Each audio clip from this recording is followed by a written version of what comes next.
अस्सलाम वालेकुम।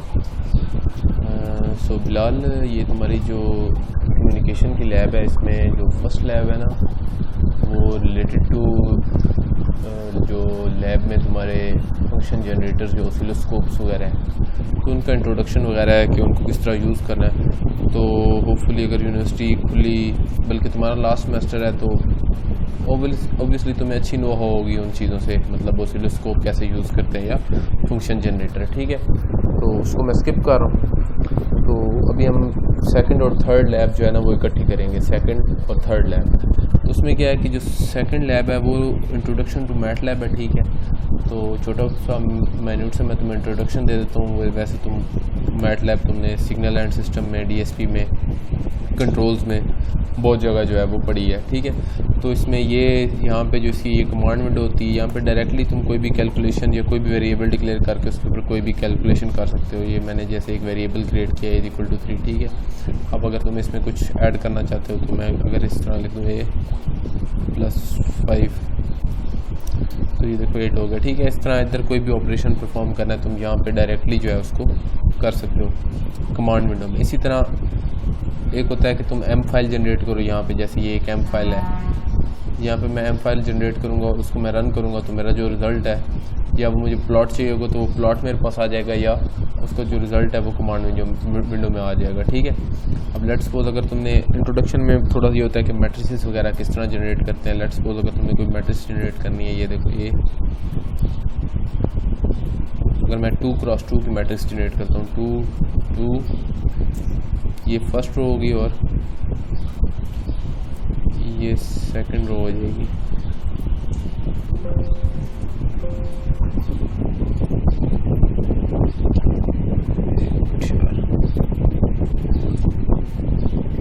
ब्रैकेट जो है ये वाले। ठीक है, तो ये 1 2 1 3, ये फर्स्ट रो 2 2 और ये सेकंड रो 1 3। ठीक है, इसी तरह 3x3 की, 4x4 की, जितनी उसकी रोज़ होंगी वो तुम यहाँ पे लिखते जाओगे और वो मैट्रिक्स जनरेट हो जाएगी। ठीक है, इस तरह अगर तुमने मैट्रिक्स के किसी एलिमेंट को एक्सेस करना है, जैसे मैं इसका फर्स्ट एलिमेंट को एक्सेस करना चाहता हूँ, तो मैं फर्स्ट रो को एक्सेस करना चाहता हूँ। ठीक है, तो मैं इस तरह लिख लूँगा a,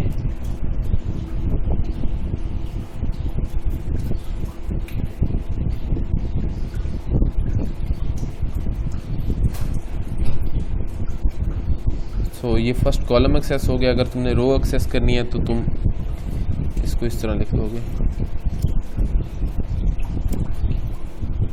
ठीक है, तो ये अगर तुम ये कॉलन जो है, ये कॉलन का मतलब होता है होल मैट्रिक्स। कॉलन कॉलन दोनों जगह लिखोगे तो ये पूरी मैट्रिक्स जो है तुम्हारे पास आ जाएगी। अगर सिर्फ कॉलम डाल के और फिर तुम मतलब रो फर्स्ट जो यहाँ पे एलिमेंट होगा वो रो का होगा और सेकंड एलिमेंट कॉलम का होगा। ठीक है, तो अगर तुमने फर्स्ट कॉलम एक्सेस करना है तो तुम ये जो रो की जगह यहाँ पे कॉलम डालोगे और जो भी कॉलम तुमने एक्सेस करना है वो तुम यहाँ पे बता दोगे, फर्स्ट सेकंड थर्ड जो भी है। ठीक है, और अगर तुमने कोई रो एक्सेस करनी है तो तुम यहाँ पे लिख दोगे पहले जो है वो रो नंबर और उसके बाद कॉलन। ठीक है, तो ये सिंपल ऑपरेशंस है मैट्रिसेस के ऊपर। ये इंट्रोडक्शन मैं तुम्हें दे रहा हूँ, ये ऑब्वियसली चीज़ें तुम्हें पता होंगी। उसके बाद अगर तुमने कुछ अमेंडमेंट करनी है, रो को चेंज करना है, जैसे ये फर्स्ट रो है, ठीक है, इसको मैंने चेंज करना है तो मैं इसको यहाँ से चेंज भी कर दूँगा। पहले 2 2 थी, मैं इसको 3 3 कर देता हूँ।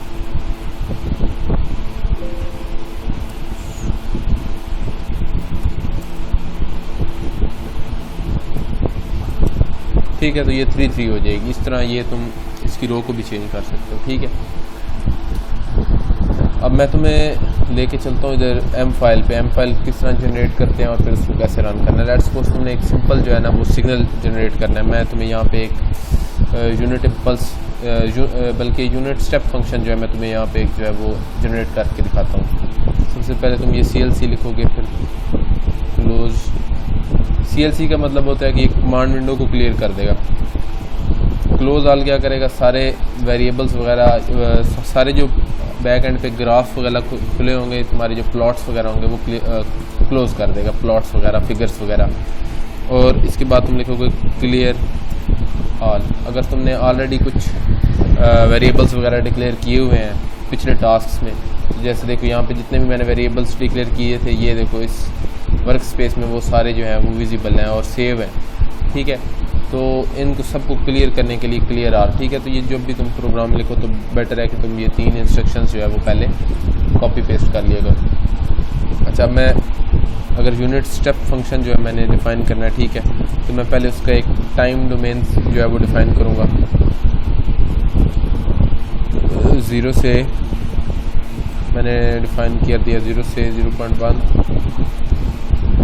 और ये 10 तक, 0 से 10 तक या -10 से 10 तक कर देते हैं, ठीक है। ये 0.1 जो है ये सैम्पलिंग है, ठीक है। ये जितनी ज़्यादा तुम सैम्पलिंग रखोगे मतलब 0.1 से या 0.001 उतनी अच्छी तुम्हारी रेजोल्यूशन आएगी उस ग्राफ की। सैम्पलिंग की वैल्यू, सैम्पलिंग रेट होता है कि किसी भी कॉन्टीन्यूस टाइम सिग्नल को जब हम डिस्क्रीट टाइम सिग्नल में कन्वर्ट करते हैं तो हम उसकी सैम्पलिंग करते हैं, ठीक है। तो सैम्पलिंग का मकसद होता है कि अगर हम सैम्पलिंग कर रहे हैं किसी डिजिटल सिस्टम में तो वो जो सैम्पल्स हैं उसको हम दोबारा जो है उन्हीं सैम्पल्स से जो वापस हम अपना एनालॉग सिग्नल रिकवर कर सकते हैं, ठीक है। तो सैम्पलिंग यूँ समझ लो कि डॉट्स हैं जिनको हम कंबाइन करके वापस वो सिग्नल जो है वो रिट्रीव कर सकते हैं। तो ये टाइम डोमेन मैंने सेट कर दी, ठीक है। उसके बाद मैं यहाँ पे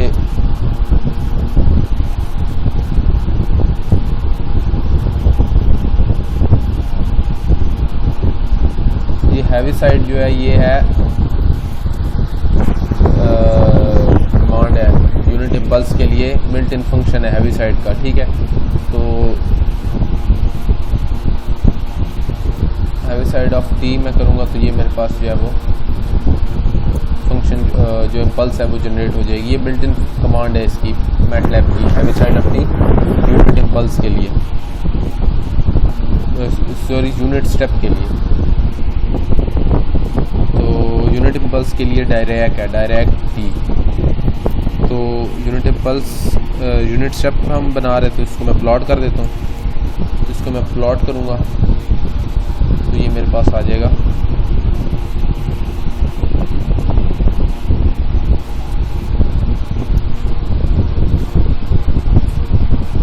इसको तुमने सेव कर लेना है अपनी जिस जगह पर तुमने इसको सेव करना है।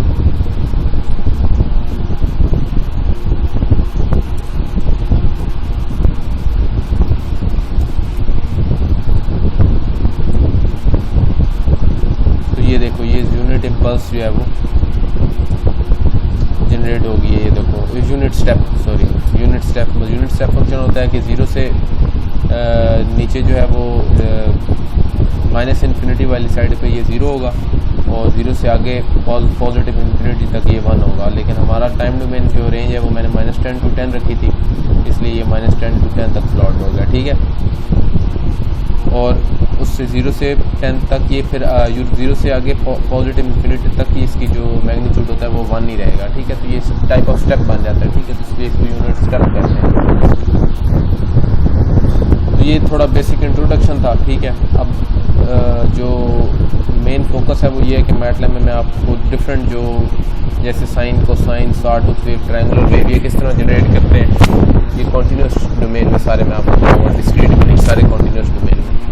तो ये sine wave, cosine wave, sawtooth से सारे किस तरह जो है आपने वो जनरेट करने हैं, तो ये मैं आपको बता देता हूँ। और लेट्स सपोज पहले साइन वेव है, बल्कि मैं सारे आपको कोड दिखा देता हूँ, मैंने ऑलरेडी कोड लिख लिया हुआ है इन सब का, ठीक है। तो अगर आपने साइन वेव प्लॉट करना है तो आपके पास जो है वो कमांड है ये साइन की, ठीक है। आप डायरेक्टली साइन लिखेंगे तो ये वेव प्लॉट हो जाएगी। साइन ऑफ टी, अगर आपके पास ओमेगा गिवन है उसकी एंगुलर फ्रीक्वेंसी तो आप यहाँ पे ओमेगा मल्टीप्लाई कर दें, साइन 2t, साइन 3t, ठीक है। तो यहाँ पे ये प्लॉट हो जाएगा। सिर्फ आपने डायरेक्टली जो कमांड यूज़ करनी है वो है साइन t, ठीक है। और जो t की डोमेन है वो है 0 से 2 पाई तक, 10 पाई तक, ठीक है। तो ये सीधा सीधा आप जो है वो साइन की कमांड लिखेंगे और उसमें उसके पैरामीटर्स पास कर देंगे तो आपके पास साइन वेव आ जाएगी। इसी तरह कॉस की भी कॉस है, एक बिल्ड इन इसकी फंक्शंस हैं, ये आपने डायरेक्टली यूज़ करने हैं अगर आपने ये वेव्स जनरेट करनी है। इसी तरह सॉटूथ के लिए है सॉटूथ, ठीक है। तो अगर ये आपने प्लॉट करनी है तो आप ये sawtooth इंटू टी लिखेंगे तो ये आपके पास sawtooth वेव आ जाएगी। इसी तरह स्क्वायर वेव के लिए स्क्वायर है, ठीक है। ये मैं भी आपको प्लॉट करके दिखा देता हूँ। इसको मैं तुम्हें रन करके दिखाता हूँ। मैंने इसको रन किया ना, तो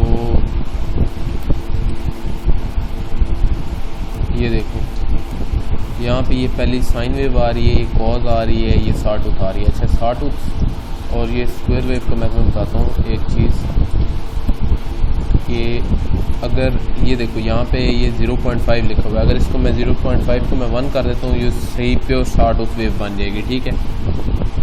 और ये देखो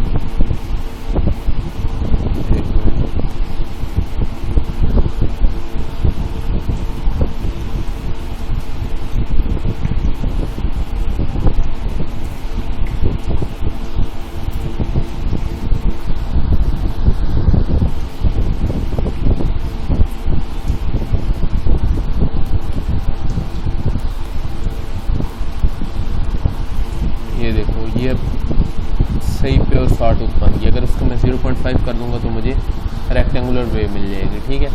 इसी तरह जो स्क्वायर वेव है यहाँ पे इसका देखो, इसके साथ एक और पैरामीटर है, ये देखो 60। ये जो है इसकी ड्यूटी साइकिल है स्क्वायर वेव की। अगर स्क्वायर वेव की ड्यूटी साइकिल 50% रखनी है, ड्यूटी साइकिल होती है कि स्क्वायर वेव कितनी देर के लिए ऑन है और कितनी देर के लिए ऑफ है, ठीक है। तो अगर 60% ऑफ द टाइम पीरियड वो ऑन है और 40% ऑफ द टाइम पीरियड वो ऑफ है, तो उसका ये ड्यूटी साइकिल होगा 60%। अगर 50% रखना है, मतलब 50% ऑफ द टाइम पीरियड वो ऑन हो स्क्वायर वेव और 50% ऑफ द टाइम वो ऑफ हो, मतलब 50% ऑफ द टाइम ऑन का मतलब है 50% ऑफ द टाइम के लिए वो पीक वैल्यू हो उसकी और 50% ऑफ द टाइम उसकी वैल्यू 0 हो, ठीक है। तो ये मैं तुम्हें दिखा देता हूँ यहाँ पे, जो कि मैंने यहाँ पे 60 रखा हुआ है। तो ये देखो, ये मैक्स ज़्यादा टाइम के लिए इसका टाइम पीरियड लेट्स सपोज यहाँ तक है, ये एक टाइम पीरियड होता है एक वेव का जो उसका है कितनी टाइम पीरियड, ठीक है। तो कितने देर में उसकी जो एक वेव जो है वो कंप्लीट होती है, एक साइकिल कंप्लीट होती है। तो उसमें देखो ये मैक्स 60% टाइम के लिए ऑन है, पीक ये देखो हाई है 1 और 40% ऑफ द टाइम के लिए ये 0 है, ठीक है। तो ये ड्यूटी साइकिल को रिप्रेजेंट करता है। इसी तरह जो एक्सपोनेंशियल सिग्नल है, इसको किस तरह प्लॉट करना है। एक्सपोनेंशियल सिग्नल होता है लेट्स सपोज एक इंक्रीजिंग एक्सपोनेंशियल होता है और एक डिक्रीजिंग। अब ये देखो, ये EXP जो होता है ये कमांड है एक्सपोनेंशियल सिग्नल के लिए। जैसे साइन के लिए साइन थी, sawtooth के लिए sawtooth, इसी तरह एक्सपोनेंशियल के लिए EXP। अब एक्सपोनेंशियल सिग्नल अगर डिक्रीजिंग होगा तो लेट्स सपोज एक्सपोनेंशियल सिग्नल मैं कहता हूँ मेरे पास है e⁻t/2 या e⁻t/2। अगर तो उसकी जो पावर है वो है पॉजिटिव, जैसे इसकी पावर है +t/2। अब t क्या है यहाँ पे x, तो टाइम जो इसका मैंने रिप्रेजेंट किया या e⁻x/2 है, ठीक है। तो ये इसका जो टाइम पीरियड होगा, टाइम डोमेन होगी इसकी, वो होगी 0 से 10 और जो t होगा वो होगा पॉजिटिव, इसकी जो पावर होगी उसमें e⁻t/2, ठीक है। अगर तो ये पावर जो होगी इसकी नेगेटिव होगी तो ये इसका मतलब है डिकेइंग एक्सपोनेंशियल, अगर ये पॉजिटिव होगी तो ये इसका मतलब है ग्रोइंग एक्सपोनेंशियल है। मतलब देखो यहाँ पे ये अब जो है ये एक्सपोनेंशियल ग्रो कर रहा है, ये ग्रोइंग एक्सपोनेंशियल है विद द जैसे जैसे टाइम डोमेन। अब ये 0 से 10 तक इसकी टाइम डोमेन थी, ठीक है। तो देखो जैसे जैसे ये टाइम इसका आगे हम टाइम डोमेन पे चलते जा रहे हैं, ये ग्रो करता जा रहा है, ठीक है। और एक इन्फिनिटी तक ये ग्रो करता जाएगा, ठीक है। अब इसी तरह जो डिकेइंग है वो ये देखो मैक्सिमम पे था और मैक्सिमम से ये डिके करना शुरू हो गया, ये देखो। और जैसे जैसे हम इसका टाइम डोमेन पे आगे चलते जा रहे हैं ये 0 के करीब होता जा रहा है, ठीक है। तो ये एक्सपोनेंशियल की कमांड जो है EXP की कमांड है, ये एक्सपोनेंशियल्स को प्लॉट करने के काम आती है, ठीक है। इस तरह नेक्स्ट देखो कि अगर लेट्स सपोज तुमने जैसे यहाँ पे लिखा हुआ है यूनिट स्टेप सिग्नल, अभी मैंने यूनिट स्टेप तुम्हें प्लॉट करके दिखाया था हैवी साइड ऑफ t, ये बिल्ट इन कमांड है। अगर तुम वैसे उसको प्लॉट करना चाहते हो तो एक और मेथड है ये इस तरह, ये देखो लेट्स सपोज तुमने -10 to 10 टाइम डोमेन है इसकी और उस पर तुमने प्लॉट करना है यूनिट स्टेप। तुम क्या करोगे, पहले सारे टाइम डोमेन पे तुम ज़ीरो साइज ऑफ टी, ठीक है। तो ये हमारे पास एक मैट्रिक्स आ जाएगी जिसमें 0 से -10 to 10 हमारे पास ज़ीरोज़ आ जाएंगे, ठीक है। फिर हम क्या करेंगे कि इसी मैट्रिक्स में हम एक्सेस करेंगे इसी मैट्रिक्स के एलिमेंट्स को, जैसे मैंने एलिमेंट्स को तुम्हें बताया मैट्रिक्स के एलिमेंट्स को एक्सेस करना हो, ठीक है। तो ये देखो मैं इस मैट्रिक्स के एलिमेंट्स को एक्सेस करूँगा for T1 greater than equal to 0, 0 से आगे जितने भी इसके एलिमेंट्स होंगे, ठीक है, उसको मैं एक्सेस करूँगा और उनको मैं कन्वर्ट कर दूँगा 1 में, ठीक है। तो ये जो मैट्रिक्स मेरे पास थी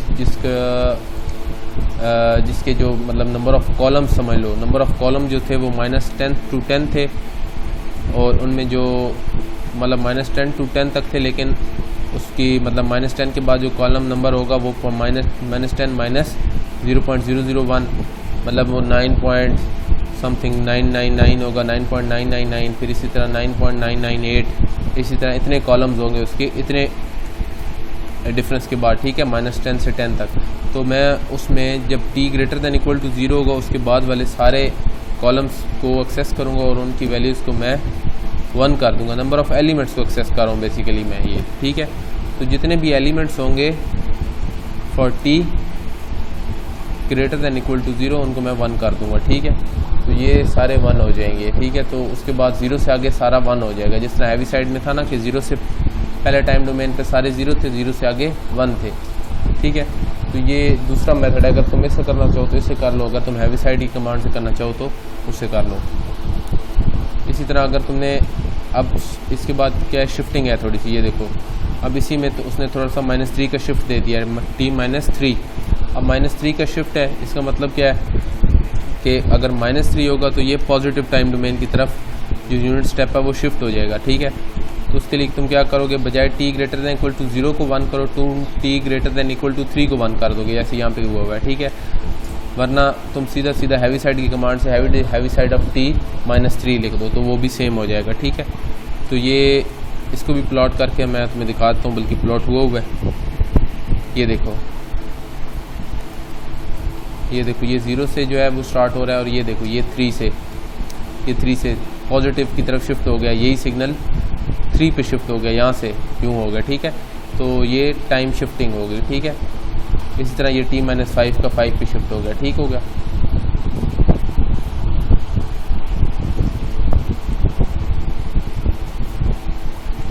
अच्छा, उसके बाद क्या है, रेक्टेंगुलर पल्स है। पल्स जो होती है इसको यूनिट इम्पल्स भी कहते हैं, पल्स वेव को, जो यहाँ पे उसने कही है ना यूनिट रेक्टेंगुलर पल्स जो है। तो इसको अगर तुमने प्लॉट करना है तो तुम डायरेक्ट की कमांड से कर सकते हो, या डायरेक्टली तुम जैसे यहाँ पे हुआ है,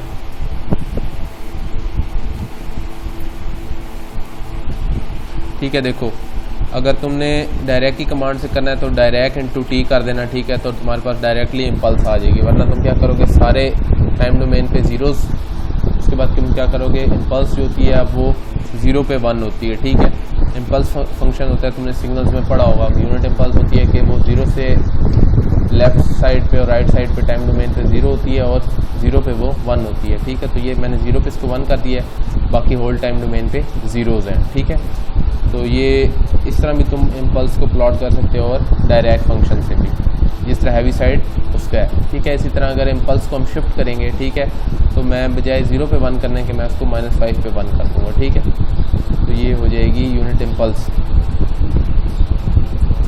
उसके बाद ये ट्रायंगुलर है, ट्रायंगुलर को मैंने तुम्हें बता दिया कि किस तरह करना है, शॉर्ट हुक से ही, तो तुम उसी तरीके से ही इसको प्लॉट कर लोगे।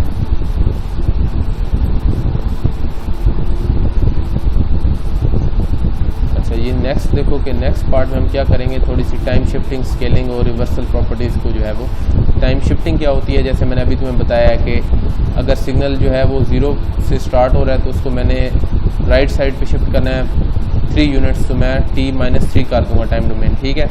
अब जैसे साइन T है तो इसको अगर मैंने राइट पे शिफ्ट करना है 3 यूनिट्स तो मैं T-3 कर दूँगा, अगर मैंने लेफ़्ट पे शिफ्ट करना है तो T+3 कर दूँगा टाइम डोमेन के ऊपर, ठीक है। तो ये टाइम शिफ्टिंग होती है। स्केलिंग क्या होती है कि जैसे यहाँ पे इसने स्केलिंग की हुई है, 2 से अगर मल्टीप्लाई करेंगे हम टाइम को, तो ये टाइम जो सिग्नल जो है वो टाइम डोमेन पे क्या हो जाएगा, कंप्रेस हो जाएगा, ठीक है।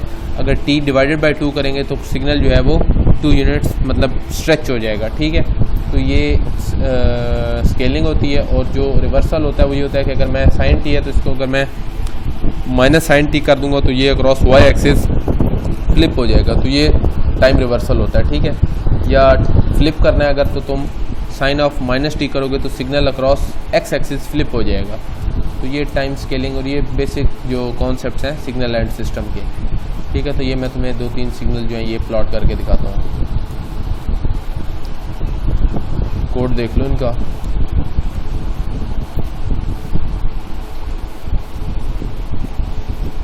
जैसे ये देखो, अब ये साइन था, ठीक है, ये टाइम मैंने डिफाइन कर दिया, टाइम उसने हमें गिवन है, टाइम डोमेन हमें उसने बता दी है। टाइम डोमेन है हमारी t=0 से 6.28 0.1। ये 0.1 भी मैं तुम्हें अभी समझा देता हूँ। ये 0.1 क्यों लिखते हैं ये देखो, यहाँ मैं तुम्हें बता देता हूँ। अब देखो ये 0.1 है, इसको अगर मैं डिस्क्रीट में प्लॉट करूँ स्टेम, ठीक है, तो हमारे पास जो फिगर आएगी ये देखो, ये देख रहे हो, ये फिगर इस तरह कुछ आ रही है।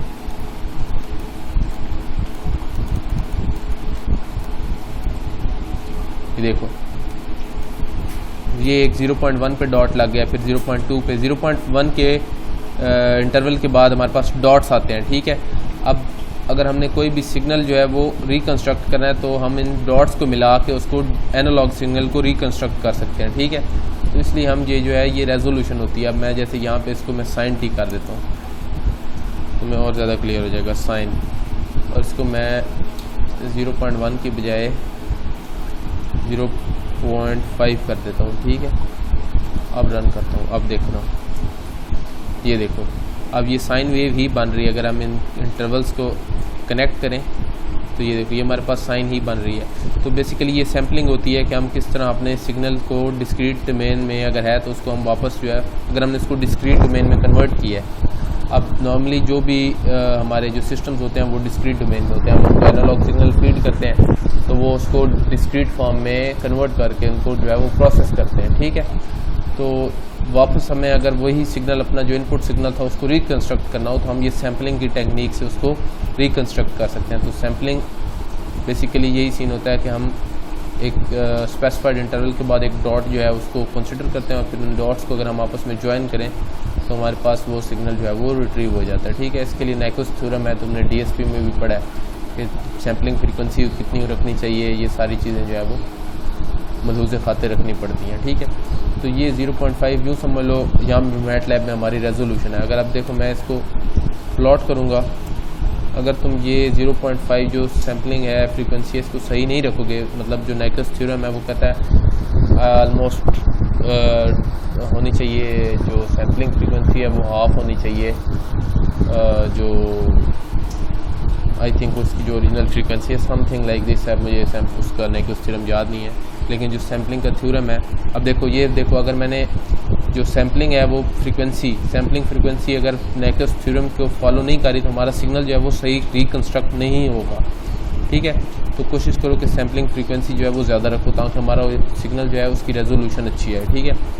इसमें भी सिग्नल जो है उन्हें डॉट्स को कनेक्ट करके बनाना होता है, ठीक है। तो अगर इसमें सैम्पलिंग फ्रीक्वेंसी को ज़्यादा कर देते हो तो अब हमारे पास सिग्नल जो है वो ज़्यादा बेहतर आएगा, ये देखो, ठीक है। तो ये वो रेजोल्यूशन समझ लो तुम।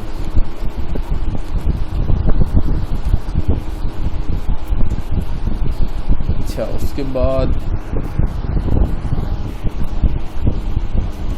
ये 0.1 का चक्कर हो गया, ठीक है। तो ये टाइम इंटरवल है, इतने टाइम इंटरवल पे तुमने साइन टी को प्लॉट करना है। अभी मैंने साइन टी तुम्हें प्लॉट करके दिखा दिया। अगर साइन 2t प्लॉट करना चाहते हो मैं यहीं पे तुम्हें अलहदा करके दिखा देता हूँ। अब देखो, मैं ये साइन टी था,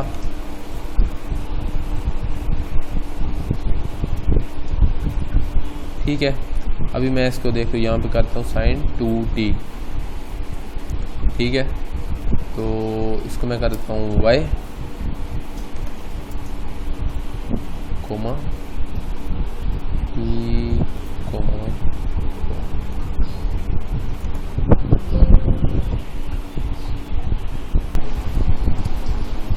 सॉरी यहाँ पे आएगा स्टार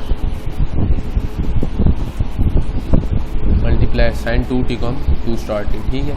तो इसको हम अगर मैंने प्लॉट करना है तो मैं इसको अगर सेम फिगर में दोनों को प्लॉट करता हूँ तो मैं जो है वो कंप्रेशन भी समझ आ जाएगा। ठीक है, तो तुम देखो कि जो साइन टी था वो ये ब्लू वाला है। ठीक है, और साइन 2t क्या है, ये देखो ये स्ट्रेच हो गया है। जितनी देर में उसकी एक साइकिल कंप्लीट होती है इतनी देर में इसके 2 साइकिल्स कंप्लीट होते रहते हैं साइन 2t के। ठीक है, तो इसकी फ्रीक्वेंसी इंक्रीज़ हो गई है। ठीक है, तो टाइम डोमेन में ये जो है वो कंप्रेस हो गया, तो ये टाइम स्केलिंग है। ठीक है, अगर मैं इसको t/2 कर दूंगा तो ये इसकी फ्रीक्वेंसी हाफ हो जाएगी, मतलब ये टाइम डोमेन में स्ट्रेच हो जाएगा। ये देखो इतनी देर में उसकी 2 साइकिल्स कंप्लीट हो रही हैं, इतनी देर में अब इसकी एक हो रही है। ठीक है, तो ये अब क्या हो गया, स्ट्रेच हो गया टाइम डोमेन। तो ये टाइम स्ट्रेचिंग हो गई। ठीक है, ये मैंने सेपरेट भी बता दिया।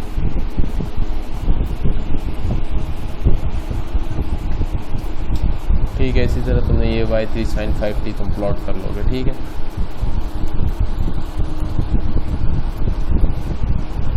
अब ये तुम्हारा टास्क है, होम टास्क है कि तुमने ये जो है किस तरह प्लॉट करना है, साइन 2t - 3 साइन 4t - 1।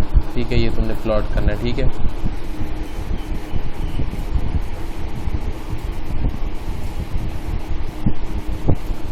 तो ये तुम्हारा होम टास्क है।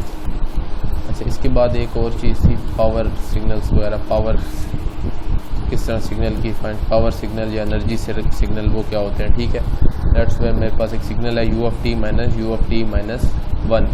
अब पावर सिग्नल क्या होता है कि जिसकी पावर जो है वो फाइनाइट होगी। फाइनाइट का मतलब है 0 से ग्रेटर और इन्फिनिटी से लेस, मतलब डेफिनेट एक उसकी वैल्यू होगी। ठीक है, तो वो पावर सिग्नल होगा। अगर उसकी एनर्जी डेफिनेट होगी तो वो एनर्जी सिग्नल होगा। ठीक है, तो लेट्स अब एनर्जी और पावर निकालने के लिए किसी भी सिग्नल का हमारे पास फार्मूला होता है। ठीक है, तो वो फार्मूला मैं तुम्हें दिखा देता हूँ। ठीक है, तो ये देखो अगर कंटिन्यूस सिग्नल होगा हमारे पास तो उसकी एनर्जी किस तरह निकालते हैं हम, -∞ to ∞। वो अगर सिग्नल x(t) है तो हम उसका एब्सोल्यूट मतलब उसका मॉड ले लेंगे और उसका स्क्वायर ले लेंगे, मैग्नीट्यूड का स्क्वायर, सिग्नल के मैग्नीट्यूड का स्क्वायर dt इंटीग्रेट कर देंगे। ठीक है, इसी तरह अगर हमारे पास पावर उसकी निकालनी है, ठीक है, उसी कॉन्टीन्यूस टाइम डोमेन सिग्नल की, तो हम क्या करेंगे, limit t approaches to infinity 1/2t integral -t to t x(t) magnitude का स्क्वायर dt। ठीक है, तो ये क्या नाम है उसकी, क्या हो जाएगी, पावर हो जाएगी। ठीक है, तो ये लिखा हुआ है कि अगर उस सिग्नल की एनर्जी जो है वो लेस देन इन्फिनिटी है, मतलब फाइनाइट वैल्यू है, तो वो एनर्जी सिग्नल है। अगर उसकी पावर जो है वो फाइनाइट है तो वो पावर सिग्नल है। ठीक है, अच्छा, अब मैं तुम्हें एक सिग्नल जैसे बताया x(t) u(t) - u(t - 1), ये मैंने एक एग्जांपल के तौर पे सिग्नल लिया। ठीक है, तो अब मैं इसके ऊपर जो है वो ही फार्मूला जो है वो अप्लाई करूँगा। फार्मूला किधर गया, मैं तुम्हें फार्मूला दोबारा दिखाता हूँ। पहले मैं जो है वो लेट्स सपोज ये जो इसका एब्सोल्यूट है इसको मैं जो है वो लूँगा, एब्सोल्यूट x(t) स्क्वायर। एब्सोल्यूट क्या होता है कि इसका जो मैग्नीट्यूड है उसका स्क्वायर मैग्नीट्यूड लेना है सिग्नल का। ठीक है, तो मैग्नीट्यूड के लिए एक बिल्ट इन फंक्शन है abs से मैं इसका एब्सोल्यूट लूँगा। ये देखो abs x का स्क्वायर। ठीक है, अच्छा, अब जो इंटीग्रल की कमांड होती है, इंटीग्रल किस तरह लेते हैं, इंटीग्रल लेते हैं int, ये int इसकी कमांड होती है। int जो जिस फंक्शन का इंटीग्रल लेना है वो यहाँ पे लिखेंगे, यहाँ पे ये जैसे मैंने एब्सोल्यूट ऑफ x किया, उसके बाद विद रिस्पेक्ट टू t है। ठीक है, तो हम यहाँ पे t लिखेंगे और फिर हम उसकी जो है वो रेंज लिख देंगे, मतलब -t to t। अब ये -t to t जो है और ये जो स्मॉल t है इसको मैंने एक सिंबॉलिक वेरिएबल डिक्लेयर कर दिया, मतलब ये वरना हमें जैसे हम टाइम डोमेन में हम t को डिफाइन कर रहे थे कि स्पेसिफिक टाइम इंटरवल है, लेकिन यहाँ पे हमने इसको सिंबॉलिक वेरिएबल डिक्लेयर कर लिया मैटलैब के लिए, मतलब ये खुद ही उसको एज अ वेरिएबल कंसिडर करेगा, वरना उसको नहीं पता कि t क्या है या -t क्या है। ठीक है, तो ये सिम से हम इसको सिंबॉलिक वेरिएबल डिक्लेयर कर रहे हैं। अब ये ज़रूरी है कि ये इस तरह जो है, अगर तुम्हें उसका टाइम इंटरवल नहीं पता, अगर वन टाइम पीरियड पे तुमने उसकी एनर्जी या पावर नहीं फाइंड करनी तो फिर तुमने इसको इस तरह जो है माइनस सिंबॉलिक वेरिएबल लाजमी रिप्रेजेंट करना है। अच्छा, अब उसके बाद एब्सोल्यूट उसकी जो मैग्नीट्यूड का स्क्वायर, उसके बाद integral with respect to t, और उसकी जो लिमिट है इंटेग्रल की वो है -t टू टी। ठीक है, अब -t टू टी हमने इसकी लिमिट रख दी है। यहाँ पे देखो ना, इंटेग्रल की जो लिमिट थी वो थी -∞ टू इन्फिनिटी, लेकिन यहाँ पे हम मैटलैब में जो है ये फिजिबल नहीं है कि हम -∞ टू इन्फिनिटी जो है इसको इंटीग्रेट करें। ठीक है, तो मैंने इसलिए जो है इसको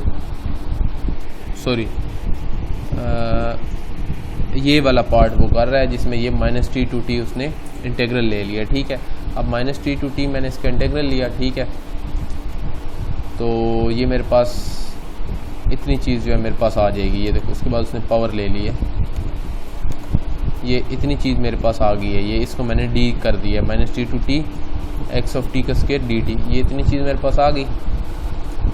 उसके बाद मैंने इसको अगर पावर लेनी है तो मैं इसको 1/2t से मल्टीप्लाई करूँगा और लिमिट लगा दूँगा। अब लिमिट भी इसकी कमांड है, जो मैटलैब की बिल्ट इन कमांड है। लिमिट किस तरह लिखते हैं, लिमिट लिखना है। ठीक है, उसके बाद जिस फंक्शन की लिमिट लेनी है वो लेना है, फिर उसके बाद उसकी जो है वो जो लिमिट की जो उसकी रेंज है, मतलब t अप्रोचेस टू इन्फिनिटी है, जैसे t अप्रोचेस टू -5 है, t अप्रोचेस टू 0 है, तो जो भी वेरिएबल होगा वो जिसको अप्रोच कर रहा होगा वो हम जो है वो यहाँ पे डिफाइन कर देंगे। t अप्रोचेस टू इन्फिनिटी है तो हम यहाँ पे t अप्रोचेस टू इन्फिनिटी लिख देंगे, और ये हमारा वो फंक्शन है जिस पे हम लिमिट अप्लाई कर रहे हैं। ठीक है, तो अब ये d फंक्शन था हमारा, इसको हमने 1/2t से मल्टीप्लाई किया और इस पर लिमिट लगा दी t अप्रोचेस टू इन्फिनिटी, तो हमारे पास पावर आ जाएगी। ठीक है, इसी तरह जो लिमिट है, अब लिमिट में देखो कि क्या हो रहा है। लिमिट में हमारा यहाँ पे -t टू t था, तो ये जो t था इसमें वो t अप्रोचेस टू इन्फिनिटी का रहा है। ये देखो यहाँ पे इन्फिनिटी है, यहाँ पे -∞ टू इन्फिनिटी है, तो हम इसको t को लिमिट लगा देंगे t अप्रोचेस टू इन्फिनिटी। ठीक है, तो t को हम इन्फिनिट कर देंगे तो हमारे पास इसकी एनर्जी आ जाएगी। ठीक है, तो अब इन दोनों को मैं रन करता हूँ।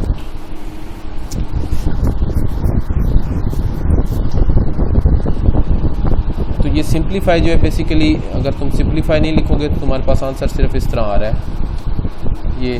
ठीक है, सिंप्लीफाई करोगे तो ये तुम्हें सही आंसर दे देगा कि ये वैल्यू जो है इसकी 0 है।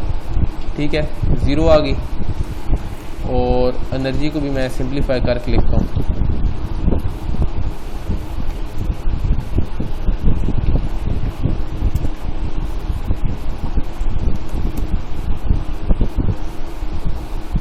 ये देखो,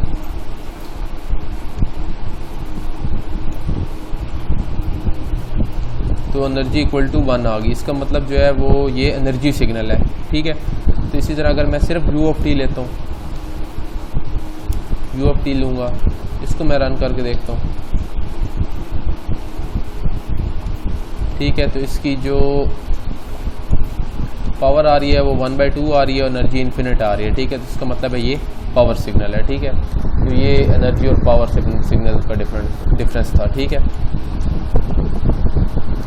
तो ये तुम्हारी लैब है, इसको तुमने जो है एक बार गो थ्रू करना है। इसमें जो मैंने मैटलैब के तुम्हें कोर्स जो है वो दिखाए हैं, ये जो तुम्हें मैंने फंक्शंस वगैरह बताए हैं, इनकी तुम्हें प्रैक्टिस करनी है।